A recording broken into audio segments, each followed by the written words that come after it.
Hello दोस्तों, आपका स्वागत है मेरे यूट्यूब चैनल आरजे ज्ञान क्लासेस में। तो ये कोटा डिवीज़न का क्वेश्चन है जो कि वेस्ट सेंट्रल रेलवे के अंतर्गत आते हैं और इसी क्वेश्चन से अपना टेस्ट सीरीज नंबर 120 आयोजित किया गया था। इसका पार्ट 1 जो 1 से लेकर 48 तक का क्वेश्चन है, जो ऐसे क्वेश्चन रखे गए हैं जो सभी डिपार्टमेंट के लिए यूजफुल है और वो क्वेश्चन का पार्ट 1 वीडियो ऑलरेडी अपलोड हो चुका है। साथ ही 49 से लेकर 92 तक का जो क्वेश्चन है जो कि कोचिंग स्टॉक से रिलेटेड है, उसका पार्ट 2 बन गया है और अपलोड भी हो गया है। और ये है पार्ट 3।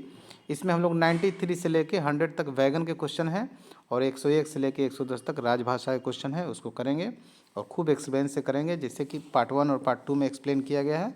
इसमें भी इसी तरह उससे भी ज़्यादा एक्सप्लेन किया जाएगा। चलिए शुरू करते हैं 93 से। और इससे पहले यदि आप चैनल पर नए हैं तो चैनल को सब्सक्राइब ज़रूर कीजिएगा, बेल आइकन प्रेस कर दीजिएगा ताकि जो भी वीडियो बनता है उसका नोटिफिकेशन आपको मिलता रहे।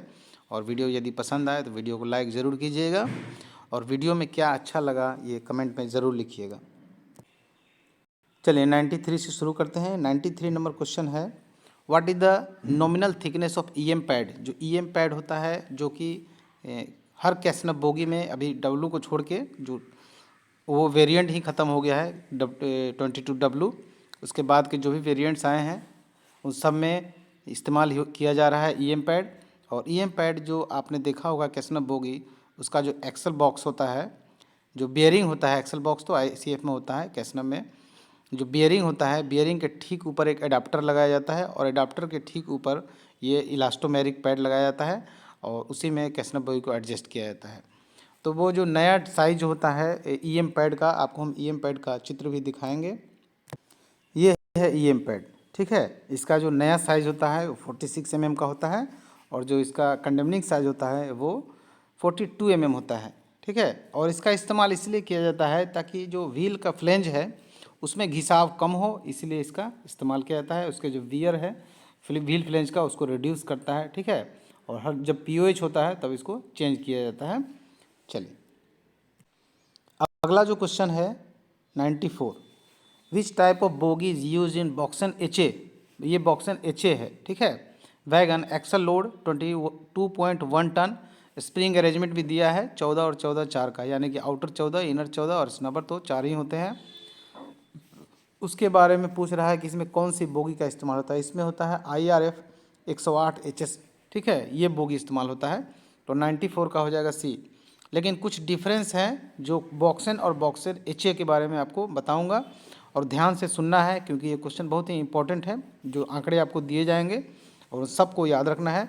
बॉक्सन वैगन का पूरा जो है आंकड़ा उसको याद कर लेना है और उसी के हिसाब से बॉक्सन HA को पढ़ेंगे तो आधे से ज़्यादा इसका जो आंकड़ा है बॉक्सन का वो बॉक्सन HA के समान ही है, तो ऐसे भी याद हो जाएगा। इससे जो समान है वो मैं आपको बताता हूँ। लेंथ ओवर हेड स्टॉक जो बॉक्सन का और बॉक्सन HA का समान है। लेंथ ओवर कपलर भी समान है, लेंथ इनसाइड भी समान है, विड्थ भी समान है, बोगी सेंटर भी समान है और जर्नल सेंटर भी इसका समान एक जैसा ही है। POH भी एक जैसा ही है और ROH भी एक जैसा ही है। POH दोनों का 6 साल पर होता है और ROH जो ROH होता है वो होता है 18 मंथ्स पर, 18 मंथ पर। कोड जो होता है बॉक्सन का वो होता है 10 और बॉक्सन HA का होता है 11, ठीक है। बॉक्सन HL का तो हमने पिछले वीडियो में बताया ही था कि 22 होता है इसका बॉक्सन HL का कोड, और उसके बारे में पिछला टेस्ट में खूब क्वेश्चन भी जानबूझ के डाला गया था ताकि आपको एग्ज़ाम में किसी तरह का दिक्कत ना हो। बोगी जो है बॉक्सन HA में IRF 108 HS जो बोगी है वही इस्तेमाल होता है। कुछ आंकड़े हैं जो दोनों के डिफरेंस वाले आंकड़े हैं, ठीक है। हाइट इनसाइड, इसका बॉक्सन HA का मतलब हो गया इसका हाइट जो है इनसाइड का जो रेल लेवल से और इनसाइड जो इसका हाइट है वो ज़्यादा है बॉक्सन से, और इसी के हिसाब से जब ज़्यादा होगा तो टेयर वेट भी बढ़ेगा, क्यूबिक कैपेसिटी भी बढ़ेगा, ग्रोस लोड भी बढ़ेगा, सब कुछ बढ़ जाएगा, ठीक है। चलिए शुरू करते हैं। बॉक्सन HA का हाइट है 1950 mm, ठीक है। हाइट इनसाइड जो है बॉक्सन का BOXN का 1950 mm है हाइट इनसाइड, लेकिन बॉक्सन HA का है 2175। यही इसमें डिफरेंस आया है, ठीक है।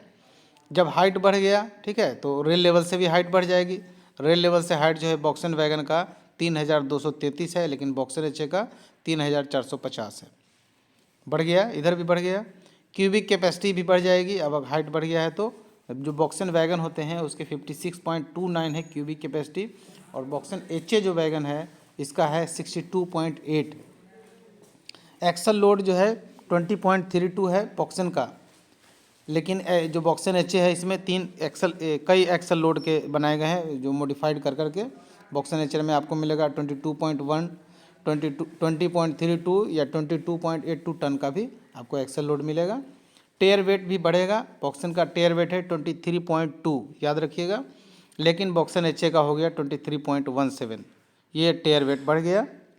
उसके बाद जो पे लोड है यानी कि जो कैरिंग कैपेसिटी होती है वो भी बढ़ जाएगा, 58.08 होता है बॉक्सन का, लेकिन बॉक्सन जो एच हैं 65.23 होते हैं इसका कैरिंग कैपेसिटी।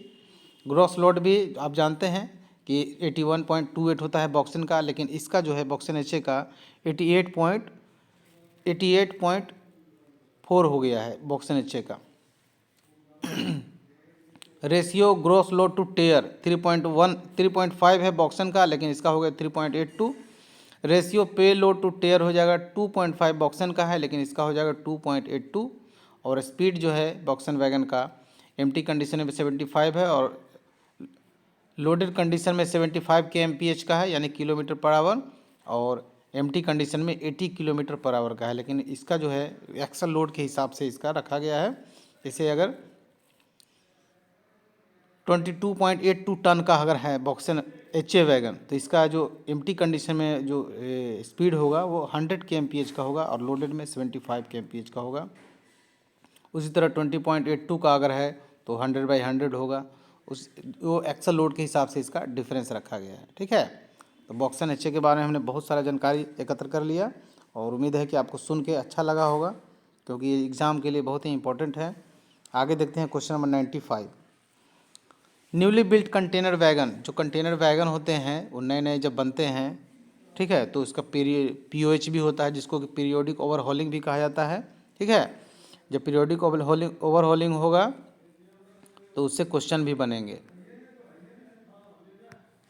चलिए आगे देखते हैं क्वेश्चन।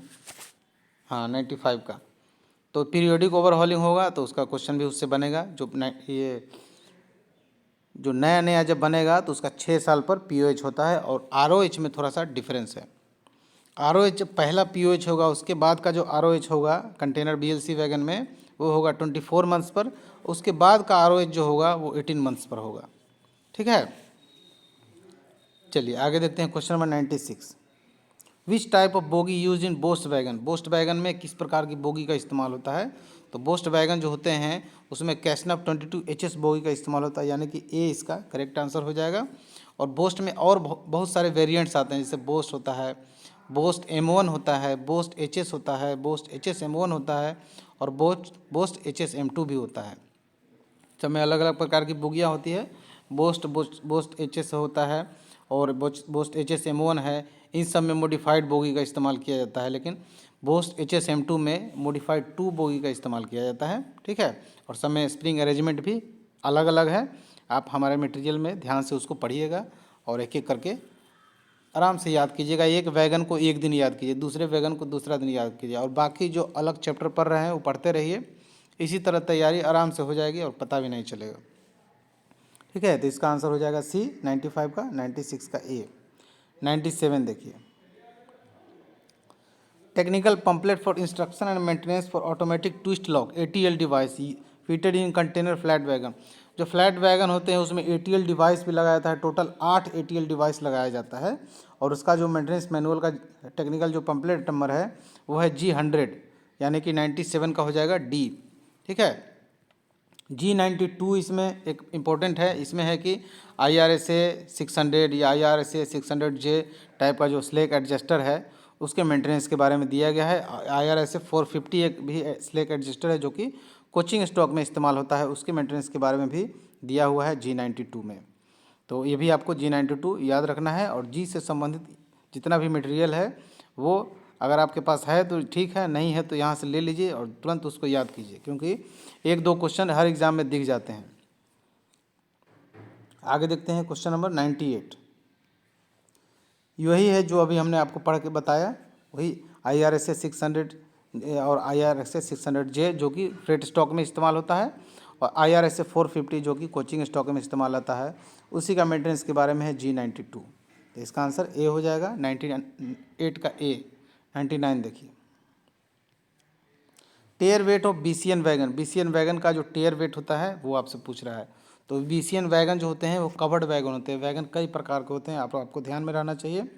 ओपन वैगन पूछेगा कोई कि कितने प्रकार के वैगन होते हैं, तो बोलिएगा ओपन वैगन, बॉक्सन वैगन है ओपन वैगन। उसी तरह कवर्ड वैगन है तो BCN वैगन है।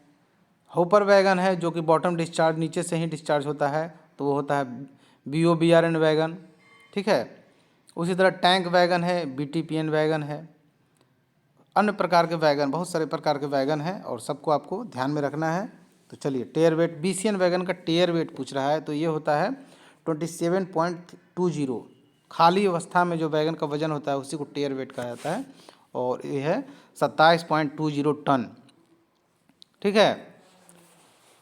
चलिए, BCN का जो लेंथ ओवर हेड स्टॉक होता है, BCN के बारे में भी हम लोग थोड़ा सा जानते हैं। लेंथ ओवर हेड स्टॉक अगर आपसे पूछा जाता है तो 14,500 होता है BCN वैगन का। लेंथ ओवर कपलर होता है 15,429। लेंथ इनसाइड अगर पूछा जाता है तो 14,494, और टेयर वेट 27.20 तो हमने आपको बता ही दिया। पे लोड इसका 54.08 टन होता है, और ग्रोस लोड होता है 81.28 जो कि बॉक्सन वैगन के समान ही होता है। उसके बाद वेट जो इसका होता है, वैगन वेट तो इसको टेयर वेट बता ही दिया। एक रैक में 40 वैगन होते हैं। BCN वैगन के एक रैक में 40 वैगन रखा जाता है। स्पीड जो है बॉक्सन वैगन के समान ही है, 75 है लोडेड कंडीशन में, और एम्प्टी कंडीशन में 80 है। उसी तरह फ्लोर एरिया जो BCN वैगन है उसका 42.67 मीटर स्क्वायर है। POH 6 साल पर होता है और ROH 24 मंथ्स पर होता है। सब्सिक्वेंट सेम है, POH सब्सिक्वेंट भी वही से होता है और ROH का सब्सिक्वेंट भी सेम ही होता है। पिस्टन स्ट्रोक 85 प्लस माइनस 10 होगा लोडेड कंडीशन में, और 130 प्लस माइनस 10 होगा एम्प्टी कंडीशन में, और इसमें बोगी जो है कैसनप 22 NLB का इस्तेमाल किया जाता है। इतना आपको BCN के बारे में इन्फॉर्मेशन रखना है। 100 नंबर क्वेश्चन देखिए। वीडियो यदि पसंद आ रहा हो तो वीडियो को लाइक ज़रूर कीजिएगा, और चैनल पर सब्सक्राइब, अगर चैनल को सब्सक्राइब नहीं किए हैं तो चैनल को सब्सक्राइब जरूर कीजिएगा। The condemning wheel diameter of BVG एक ब्रेक वाहन हुआ करता था, अभी नहीं है, तो उसका कंडेमनिंग व्हील डायमीटर पूछ रहा है तो 990 होता है, 990, ठीक है। तो 100 का हो जाएगा D। अब चलिए, राजभाषा से संबंधित क्वेश्चन आ गया है। पहला है राजभाषा से संबंधित, when was official language rule past. Official language में रूल एक होता है और एक एक्ट होता है, दोनों को ध्यान रखिएगा। रूल अगर आपसे पूछा जाता है तो उसका अलग आंसर होगा और एक्ट का अलग आंसर होगा। यदि आप ध्यान से नहीं पढ़ेंगे तो आप गलती एग्जाम में हो सकता है आपसे, ठीक है। तो ऑफिशियल लैंग्वेज रूल जो है वो पास हुआ 1976 में, वो 1976 में, लेकिन अमेंडेड यदि पूछता है ऑफिशियल लैंग्वेज रूल का तो 1987 होगा, ठीक है। तो इसमें पास पूछ रहा था तो 19 हो जाएगा, 76 ए आंसर हो जाएगा इसका ए। उसी तरह एक ऑफिशियल लैंग्वेज एक्ट भी होता है जो कि 10/5/1963 को पास हुआ है, बहुत बार क्वेश्चन एग्जाम में आया है, लेकिन ये अमेंडेड हुआ है act. Official language act amended हुआ 1967 में, 1967 में। ये भी आप याद रखिएगा। क्वेश्चन नंबर 102 देखिए, how many article are there in part 7 of constitution. Part 17 of constitution, भाग 17 में कितने जो है अनुच्छेद हैं वही आपसे पूछा जा रहा है।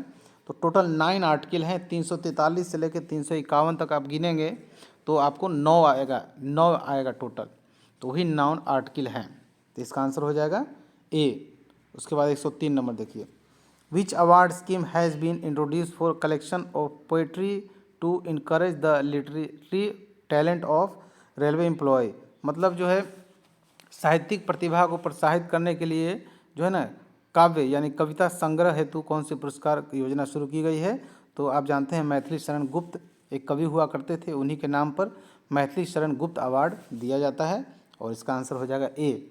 इसमें पहला प्राइज होता है 20,000, दूसरा जो प्राइज़ होता है वो 10,000, और तीसरा होता है 7,000। 3 आपको याद रखना है प्राइज़। आगे देखते हैं question number 104। What is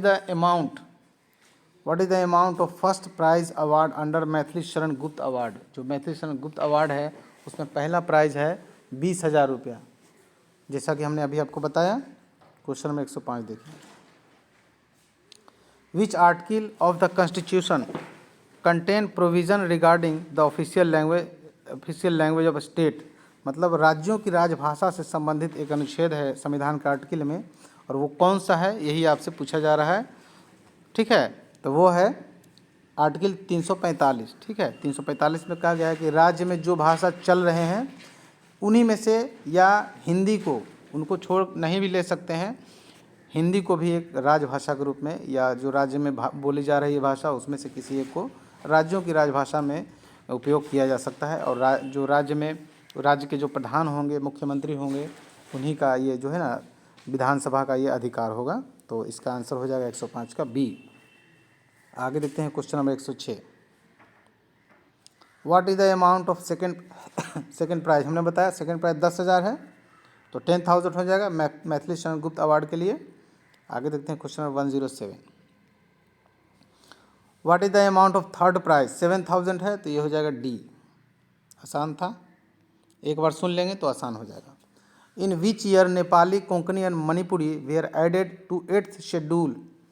Manipuri, Nepali और कोंकणी भाषा को 8वीं अनुसूची में, आप जानते हैं कि 8वीं अनुसूची में टोटल 22 भाषाओं को रखा गया है, और मैथिली, मणिपुरी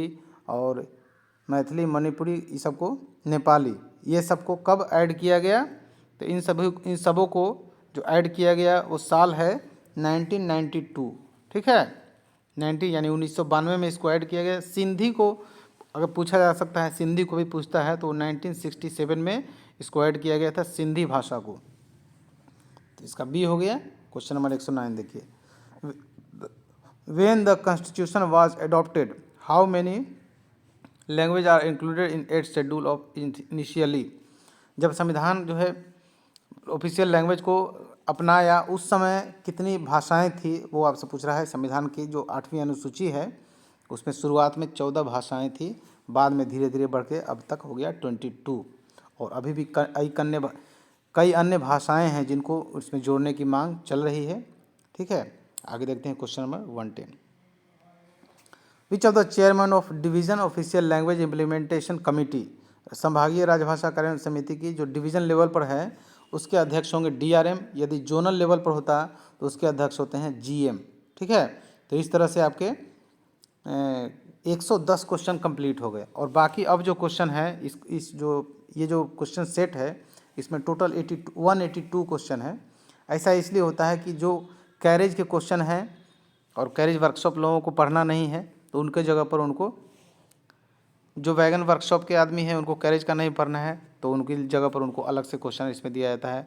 जो वैगन के क्वेश्चन हैं उसको कैरेज वालों को नहीं पढ़ना है, तो उसके जगह पर कैरेज का क्वेश्चन अलग से डाला जाता है। तो इस तरह से क्वेश्चन बढ़ाते बढ़ाते 182 हो गया है, और हर टेस्ट में ऐसा हो ही जाता है।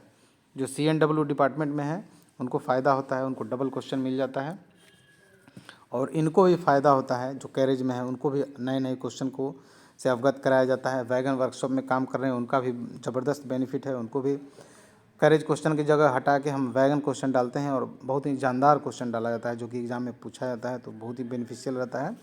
ठीक है, D ग्रुप में अभी जो टेस्ट का नया शेड्यूल है, अभी देखिए नए लोग जो जुड़े हुए हैं ध्यान से, यदि हमसे जुड़ना चाहते हैं तो सुनेंगे हमारा रूल्स कैसा होता है।